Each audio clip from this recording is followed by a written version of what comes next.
In this video, bringing you guys the top 10 best Bloodline modes in Shindo Life. Now, it's actually been a while since I've done any type of Bloodline mode tier list, so feel free to stick throughout the entire video. Hit the like button, subscribe if you guys enjoy it, and let's get right to the video. Alright, so coming in 10th place is actually going to be Kenichi. Now, Kenichi C1, some people think it's better, some people think Kenichi C2 is better. It just depends on if you want the auto dodge or not. But the reason why Kenichi is so good is actually because of the weapon spec. The weapon spec is a true combo extender, and it allows you to pretty much instantaneously do the 150,000 damage. Now, with this actual mode, it does have an auto dodge, but the auto dodge is not very often. You know, it was nerfed, but the auto dodge is still there. So if you guys would, want the passive auto dodge, and you guys use something like Divination, or you guys use something like Ryuji Kenichi Second Life, that is still there. But yeah, like I said, the reason why this is actually so good is because of the true combo extender, which is the weapon spec, and it allows you to pretty much instantaneously do a full 150k damage combo, literally just by only using M1. I would also like to say that the C1 is also pretty okay. People tend to use the C spec quite a bit in combos just because, you know,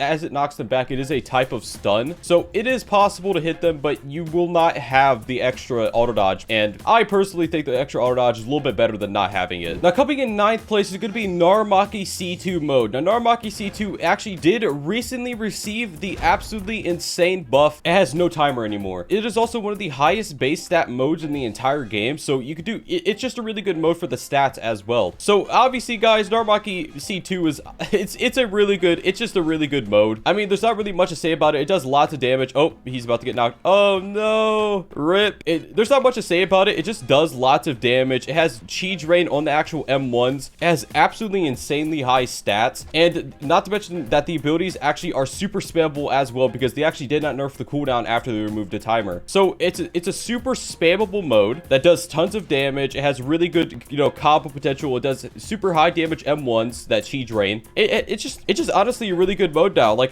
this mode is definitely carrying the Bloodline super hardcore now, because I've actually genuinely seen people use this now, which is a absolute first. I've never seen someone use Naramaki C2 before the buff, so I'm really happy people are using it now. I'm just really happy that it's actually usable now. It's actually really good now, and I do actually recommend you guys try it out if you guys haven't. Alright, if you like the video right now, you get 60 million times like getting the best Bloodline modes in the entire game. The only way to find out is hit that like button, subscribe. Alright, so coming in 8th place is going to be Rune Kachu. Now, Rune Kachu obviously is going to become in 8th place just because Rune Kachu itself is a really good mode. Now, like I said, there's a bit of modes on here that are somewhat counterable, but this mode, if you know how to use it correctly, it will dumpster people just because it has really high combo potential. I actually will say this, Rune Kachu mode is personally one of my single favorite modes in the entire game because of just the pure amount of damage potential it actually has. Like, this is one of those modes that I think is one of the most underrated modes in the game, personally, from my opinion, just because I don't see that many people using it. And, I'm gonna be honest, I really hope I don't, because this mode will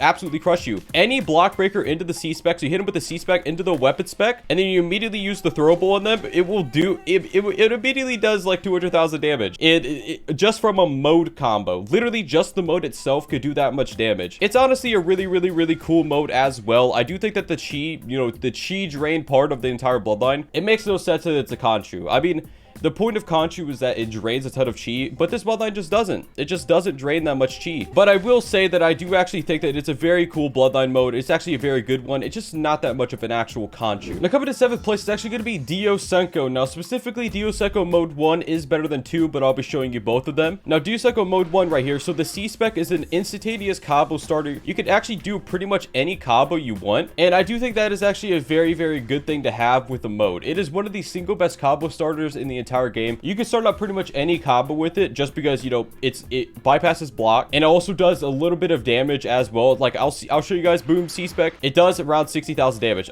That actually hardcore lagged. That's not that good, but yeah, like I said, you can start out pretty much any combo with it. It'll work, and it's just overall a pretty good combo starter. Now, the C2 isn't as good as the C1, but you still actually do have okay abilities still. Like, the weapon spec is basically basically a big time stop ability that does a lot of damage, and the C spec is kind of like the first one, but it's a lot easier to miss than the first one. So I do recommend that if you guys would use C2, you guys can, but C1 is better just for engagement and stuff like that. Now, coming to 6th place is going to be Ren Goku. Now, I want to start this off by saying I do not look like this. I don't look like Obi-Wan. Stop it. But yeah, obviously Ren Goku, it is one of the most versatile modes in the game, but also is extremely hard to use. Like, you can use it to an extent. Like, you could do some some cool combos with it, even if you're not the best at the game. But to fully utilize this mode, it takes quite a bit of skill to use, just because there's so many different abilities and all that stuff. I'd also like to say that there is a weapon spec, which is a counter. It's just an air combo counter.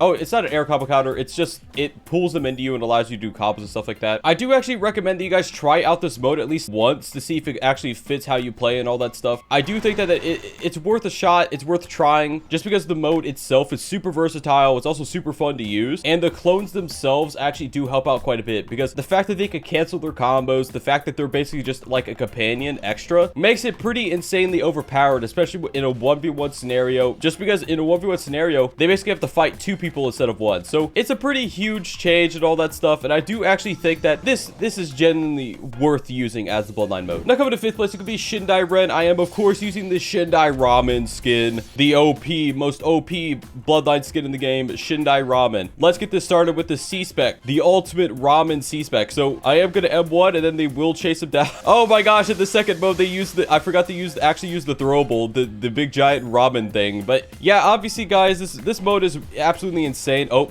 okay, that's glitched. But the actual mode itself, obviously, you do have the super insanely big range M1s. You can't infinite fly anymore. Like, look, I'll show you. Boom. It does drain your stamina now. Big ripperonis to that. Oh, I'm stuck. Ah, I'm stuck under the map. I'm stuck. Water. So Shindai Ren is obviously still a really good Bloodline mode, even if without the actual infinite stamina. But it isn't the best Bloodline mode anymore. But it's definitely still is really good. It has a really good throwable for extending combos. You do have the second mode if you guys just want to get a little bit of spammy whammy with the actual good stuff, you know what I'm saying? But the actual first mode, it does allow you to do actually M1 combos and stuff like that. And I do think that it is actually a pretty good Bloodline overall. Now, coming to 4th place, it's actually be Shindai Akuma. Now, Shindai Akuma is actually an extremely good mode. I just want to start off by saying that the actual C-Spec of the mode is extremely good just for being able to charge your chi, because the clones will start attacking them. That is one of the best parts of the mode, is it kind of just allows you to be able to charge your chi, because the clones will chase them down and all that stuff. I would also like to say that it actually does also have a really good ability. So boom, and then you stun, and then you could actually use the weapon spec. The weapon spec does drain a lot of mode from them. It does also, you know, it's also an iframe combined with that. And they actually did buff Shindai Akuma, so now Shindai Akuma and all the Akumas no longer have knockback on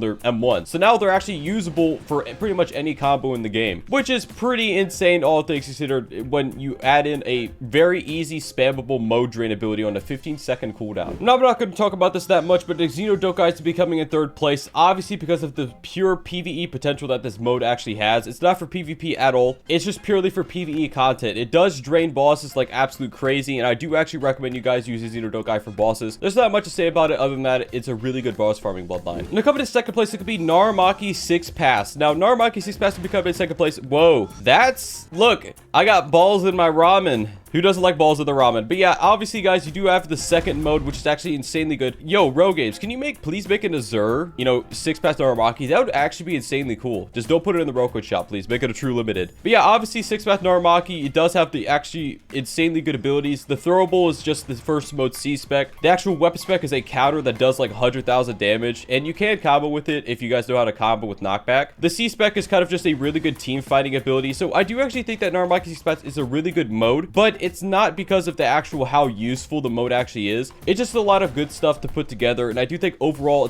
it's a pretty good Bloodline mode. It kind of just has everything you would want from a Bloodline mode. Now, honorable mention 1 is actually going to be Ryan Gaiden. Now, the reason why Ryan Gaiden is not going to be its own official entry onto the list, and it's just going to be a, you know, honorable mention, is honestly just because Ryan Gaiden, if you guys know how to counter it, it really can't do much as a mode. But if you don't know how to counter the mode, if you're not that great at the game, this mode will absolutely stomp you, just because it has a lot of damage potential. It has pretty high, you know, stats. It does a lot of damage in general, and it does have a lot of abilities that have the potential of doing a lot of damage. But like I said, it's a pretty, you know, it's one of those modes that if you know how exactly to fight it, like you can see the startup on this, you could just block and then dodge out of the way. With this, it is instantaneous, but you know, the actual ability itself doesn't really do that much, so you can just kind of like jump dash out, and the C-spec is a counter, so just don't hit them with the counter. But yeah, it is a really good mode still, even if it's very counterable. Now, Honor Betcha 2 is going to be Kagoku. Now, Kagoku Honor Betcha 2 is pretty obvious. I actually am going to, of course, equip my Kagoku Rabbit mode, just because, you know, if you're going to use Kagoku, you got to get the Z-spec too. That's kind of how it works, man, because it does buff the actual M1s. I hope I'm far enough from the village. Boom, I am. So with Kagoku, you do actually have these different dimensions. They all do different damage amounts. They all have different things that are actually good about them. Obviously, like I said, the Kagoku Rabbit mode does buff it.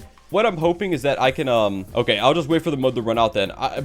The lava dimension is kind of the best one in my opinion. Not in my opinion, a lot of people's opinions. The lava dimension is the best one because it does do the most damage. It's the best for boss grinding. And I mean, like, while the Kogoku, it is a really good, you know, bloodline mode in general. The C-Spec does drain mode. The web spec is also a pretty good, you know, bloodline ability. It does a lot of damage to them, especially if you spam it right on their face. But I do actually think that Kogoku is kind of held back by the fact that you can't use the dimensions anywhere. If you're actually near the village, you can't use it. It doesn't allow you to use it whatsoever. And I do think that is kind of a big fault of Kogoku itself, just because I do feel like the whole point of Kogoku is the dimensions. That's what make it fun. Like, look, boom, sand dimension, big giant sand tornadoes and stuff like that. But I do think Kogoku mode is still pretty good overall, and I do think there is a lot worse in the game. By the way, guys, what is your favorite bloodline mode in Shindo Life? If you're in the comments below, we'll be checking them out. Now, coming to first place as the single best mode in the entire game is going to be Strange/Fate. Now, I don't need to explain why this is so OP to you guys. This is ridiculous. You have super high M1 damage. You have a weapon spec that does a ton of damage. It's an iframe. You have a C spec, which is a time stop combined with a pretty much